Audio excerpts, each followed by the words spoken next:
ہمارے سماج میں ہندوستان میں بہت سارے مسلمان دوسری شادی کو برا سمجھتے ہیں، اور خاص طور سے مسلم خواتین۔ میں اکثر اس کا ذکر کرتا ہوں تو لوگ اسے سمجھتے ہیں مذاق ہے، یا پھر سوال اٹھاتے ہیں آپ نے کیا کیا؟ سوال ہم نے کیا نہیں کیا یہ نہیں ہے، اہم بات یہ ہے کہ اللہ تبارک و تعالیٰ نے اجازت دی ہے، رسول اللہ صلی اللہ علیہ وسلم نے عمل کیا، صحابہ نے عمل کیا۔ اور ایک شخص اگر آج اعتراض کر رہا ہے اور اس میں یہ فلسفہ بگاڑتا ہے کہ اس میں یہ نقصان ہے اور یہاں کا ماحول نہیں ہے، تو وہ اللہ تبارک و تعالیٰ پر الزام ڈال رہا ہے۔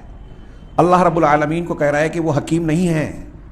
ہم کہتے ہیں اللہ حکیم ہے، حکمت بالغہ کاملہ ہے اللہ کی، احکم الحاکمین ہے، سب سے اچھا اور بہترین فیصلہ کرنے والا، وہ ہماری فطرت کا خالق و مالک ہے۔ فطرت کو اللہ سے بہتر کون جانتا ہے؟ کون جان سکتا ہے؟ سوال ہی نہیں۔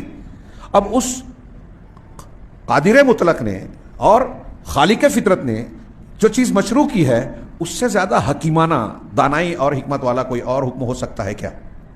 لیکن ہم اس کے حکم کے تعلق سے کیڑے نکالتے ہیں، یہ سوچتے نہیں ہیں کہ کتنی بڑی غلطی کر رہے ہیں۔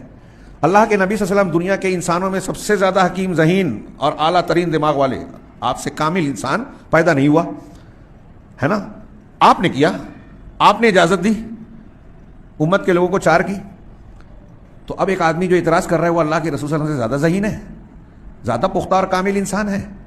صرف اتنا اگر آدمی سوچ لے، ابھی حکمت مصلحتیں، اور یہ بھی غور کرنے کی بات ہے کہ جس بنیاد پر وہ یہ کہتا ہے، یہ اندیشے ظاہر کرتا ہے کہ نہیں ایسا اور نہیں ویسا، اس میں یہ نقصان ہے، تو وہ جو نقصان بتاتا ہے وہ موہوم ہے، وہمی ہے۔ اس کے مقابلے میں فوائد کا باب بہت وسیع ہے، موٹی کتاب لکھ سکتے ہیں تعدد ازدواج کے فوائد پر۔ میں ہوائی بات نہیں کر رہا ہوں، آپ غور کیجئے، لوگوں نے لکھا ہے بیواؤں کا، مطلقاؤں کا، ہاں بہت سارے یتیم بچوں کا مسئلہ حل ہو جائے گا۔ یہ تین باتیں میں نے ایک جملے میں کہہ دی، اس پر لمبی چوڑی گفتگو ہو سکتی ہے۔ ہاں بیوہ، یتیم یا بے جوڑ عورت کا پر جو لوگ بری نگاہ ڈالتے ہیں، دوسری تیسری شادی میں اگر وہ بیاہ دی جائیں تو ان پر بری نگاہوں کا سلسلہ تھم جائے، سماج میں برائیاں، زنا، بدکاری کا سلسلہ کم ہو جائے۔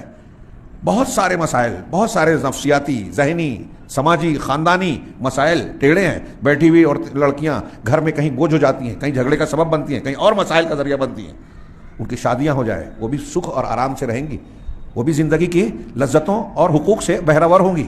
ایسے بہت سی حکمتیں۔ خیر، میں کہنا یہ چاہتا ہوں